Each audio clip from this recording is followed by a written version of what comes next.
Avez-vous compté le nombre de pieds ? Je ne parle pas ici de versification, mais du nombre de fois où le mot pied a résonné dans notre passage, dans notre péricope de ce matin. 8 fois. 8 fois en quelques versets. Pourtant, l'évangile de Jean n'emploie guère le mot, puisque les pieds n'apparaissent qu'en 3 autres passages. Et cela vaut, me semble-t-il, la peine de nous y arrêter. La première fois que nous trouvons des pieds, c'est en Jean 11, lorsque Marie, la sœur de Marthe, vient se jeter aux pieds de Jésus après la mort de Lazare. La deuxième fois, c'est toujours Marie qui vient se jeter aux pieds de Jésus pour cette fois les masser d'un parfum de grand prix et les essuyer avec ses cheveux. Et puis enfin, au petit matin de la résurrection, le texte nous précise que 2 anges vêtus de blanc sont assis l'un à la tête et l'autre aux pieds de la place où l'on avait couché le corps du Maître. Ainsi, dans le 4e évangile, lorsqu'il est question de pieds, il s'agit toujours de ceux de Jésus, et puis, seulement dans notre récit, de ceux des disciples. Et cela m'interpelle. Nous le savons, il y a toutes sortes de pieds. Des pieds beaux, des pieds de nez, des pieds qui se prennent dans le tapis. Parfois, nous avançons à cloche-pied, à moins qu'ils ne soient dans le même sabot. Avoir les pieds sur terre est une bonne chose, être à pied d'œuvre aussi. Mais il nous arrive, pourtant, de ne plus savoir sur quel pied danser. Il y a les autres aussi qui nous cassent les pieds. Toute allusion à certaines réunions de conseil presbytéral serait fortuite. Certains, dont je suis, écrivent comme un pied, pendant que d'autres prennent leurs pieds. Il y a des jours où la vie semble d'ailleurs nous couper l'herbe sous les pieds, et nous nous retrouvons pieds et poings liés, pieds et poings liés par la méfiance, la violence et la souffrance. Et nous venons à désespérer, et pas seulement de nos pieds, mais de nous, des autres, de Dieu lui-même. On dit qu'il ne faut pas regarder ses pieds en marchant. Moi, je dis qu'il faut regarder à ses pieds chaque fois que nous sommes désespérés. Je dis qu'il faut regarder à ses pieds chaque fois que nous sommes désespérés. Regardez là où ça fait mal, là où ça blesse. Car c'est là, très exactement là, que Dieu se tient. Car Dieu lui-même se jette à nos pieds pour nous remettre sur pied. Oui, Dieu se jette à nos pieds pour nous remettre sur pied, et ce n'est pas moi qui le dis, c'est bien l'Évangile. Revenons à notre texte. Récit incroyable, en vérité. Nous sommes tellement habitués que percevons-nous encore le scandale de ce récit. Pierre, en tout cas, lui, l'a bien compris, car Pierre, lui, a le sens de la hiérarchie. Il a le sens de ce qu'il faut faire ou non. Et Pierre le sait bien, un maître ne lave pas les pieds de ses disciples, car ce geste est un geste d'esclave ou d'amant, mais pas le Seigneur. Pas cet homme que Pierre suit depuis 3 ans déjà, cet homme en qui lui et ses amis ont mis tout l'espoir d'Israël. Pas cet homme que petit à petit ils apprennent à reconnaître comme le Messie, c'est-à-dire l'envoyé, celui qui est oint par l'Éternel. Non, décidément, un tel libérateur d'Israël, un futur roi, ne peut poser un tel geste. Celui de l'esclave ou celui de l'amant, j'y reviendrai. Pourtant, Jésus est là. Il s'est dévêtu. Il a mis un torchon comme tablier. Et le voilà à genoux, devant Pierre, devant toi, devant nous, réunis ce matin. Ma sœur, mon frère, L'acte est colossal. Christ en tablier, et à travers lui, Dieu à genoux, Dieu esclave, Dieu amant. Pierre ne pouvait pas comprendre. Il ne pouvait accepter un tel geste, car ce geste s'en vient à jamais bouleverser toutes nos idées sur Dieu. Et le Messie attendu est un Messie inattendu. Le geste, pourtant, je le répète, est colossal. Il se passe de mots presque. Il n'y aurait qu'à contempler. Un maître à genoux. Un geste qui s'en vient à jamais aussi bouleverser notre idée de l'humain. Car un geste qui dit l'humain pour le service. Un geste qui s'en vient à jamais briser la loi de la violence dans nos humaines relations. Un geste qui s'en vient briser à jamais nos idées de hiérarchie ou de dignité. Car voilà la suprême dignité. Être suffisamment détaché du souci de soi, de son ego, pour pouvoir prendre le risque de l'agenouillement. Il ne s'agit pas ici d'humiliation, mais d'un renversement complet de notre logique humaine, relationnelle, sociale. Désormais, telle est la question, servir ou se servir. Mais attention, servir, découvrir que sa vie prend sens dans le service, devenir, vouloir être serviteur de la vie, quoi qu'il en coûte. Ce n'est pas être un valet servile, non. Il faut alors aussi savoir dire non. Dire non à tout ce qui aliène, à tout ce qui veut encore et toujours nous faire croire que notre dignité serait de faire, d'avoir, de posséder, de prendre, quel qu'en soit le prix. Pour le dire autrement, prendre ou donner, tel est l'ultime choix, le seul qui compte.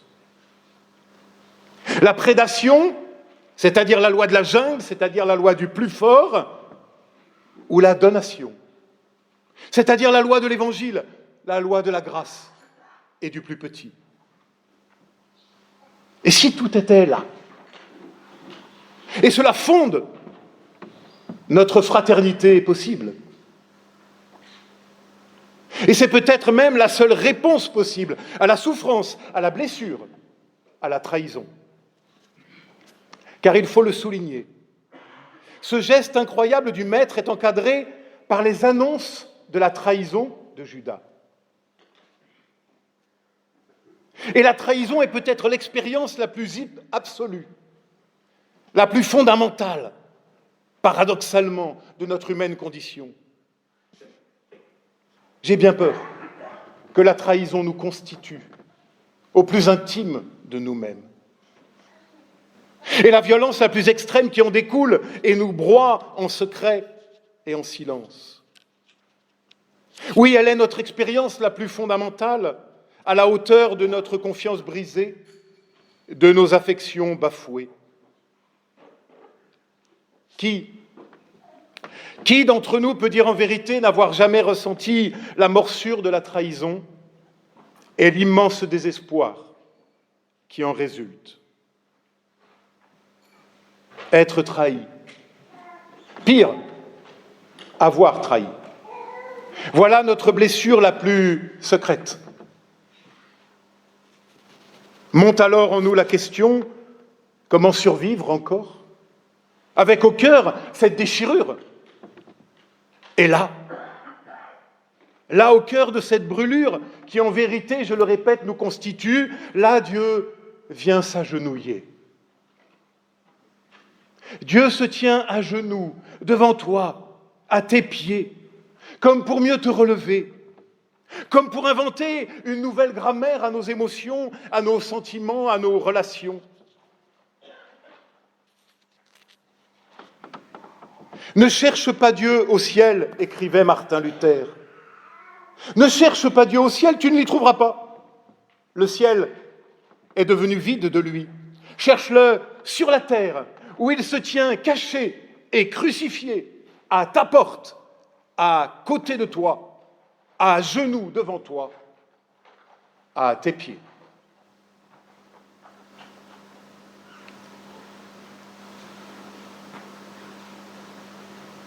Mais osons un pas de plus.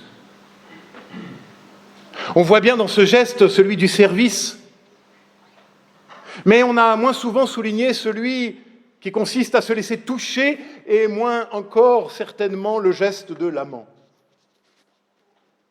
Pourtant, le 4e évangile lui-même fait le parallèle.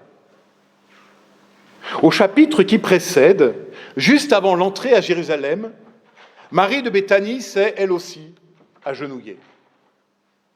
Elle a lavé les pieds du Maître, elle les a baignés de parfum et les a essuyés de ses cheveux. Geste de l'épouse, de l'amante, geste quasi érotique qui peut-être nous choque, comme il a choqué Judas d'ailleurs, dont la réaction et l'incompréhension viennent faire le pendant de celle de Pierre dans notre récit. Et là, un petit verbe vient retenir notre attention, essuyer. Marie de Béthanie essuie avec ses cheveux les pieds de Jésus. Jésus essuie les pieds de ses disciples avec son tablier. Le verbe n'est employé que 3 fois dans tout le Nouveau Testament.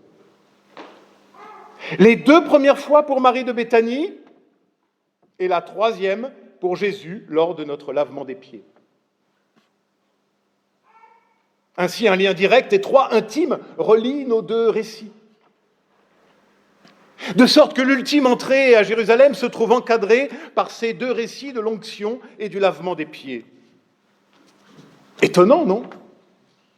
Et si c'était Marie qui avait donné à Jésus l'idée de ce geste? Pour nous redire la seule chose qui compte, le service, le don, et prendre le risque de la tendresse aimante. Voilà désormais notre seule bannière. Le Maître lui-même le proclame, « Faites vous aussi cela les uns aux autres. » Alléluia, les uns les autres. Faites cela. Ne cherchez plus à dominer, ne soyez plus des prédateurs, ne cherchez pas à vous imposer par la force ou la séduction. Non, laissez-vous approcher. Laissez-vous seulement toucher par la grâce et tout sera transfiguré. C'est dans et par le service que se révèle notre ultime dignité. L'humain est un être pour la tendresse, pour la relation, pour le service, pour le don. Tout le reste est à Judas.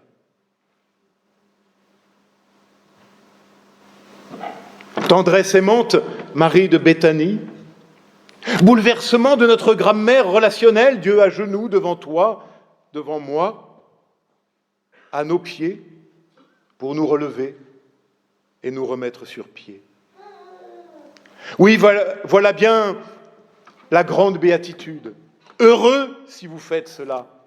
Voilà bien la 11e béatitude, celle de l'évangile de Jean, qui résume peut-être et accomplit toutes les autres. Et voilà même ce qui devrait être, me semble-t-il, notre 3e sacrement. Et je ne peux m'empêcher de penser ce matin à ces jeudis saints, au Mas des abeilles, où nous avions partagé ensemble ce geste. Certains présents ici, peut-être, s'en souviennent. Ce geste qui nous révèle un Dieu au-delà de Dieu lui-même. Un Dieu au-delà de la puissance, un Dieu qui se révèle dans la tendresse. Un Dieu qui se met au service de l'homme.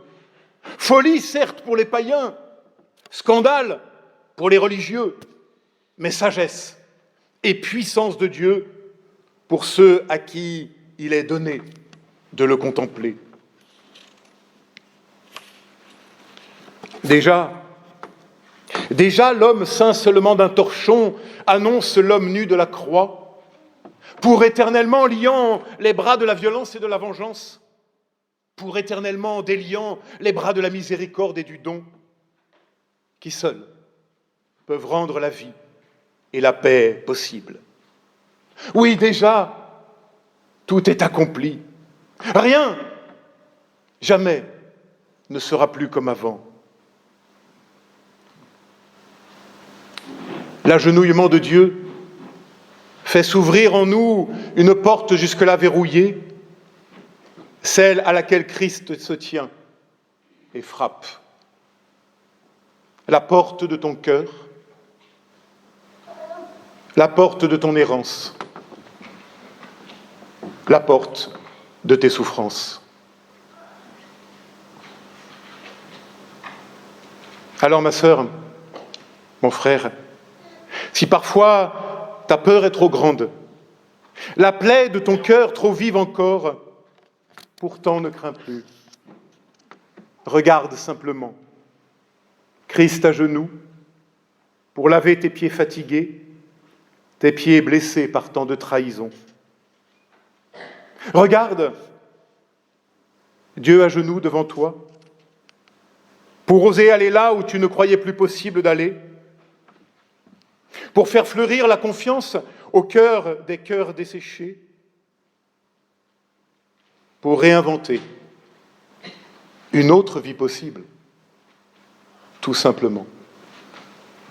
Regarde, Dieu à genoux pour te relever, Dieu à tes pieds pour te remettre sur pied. Amen.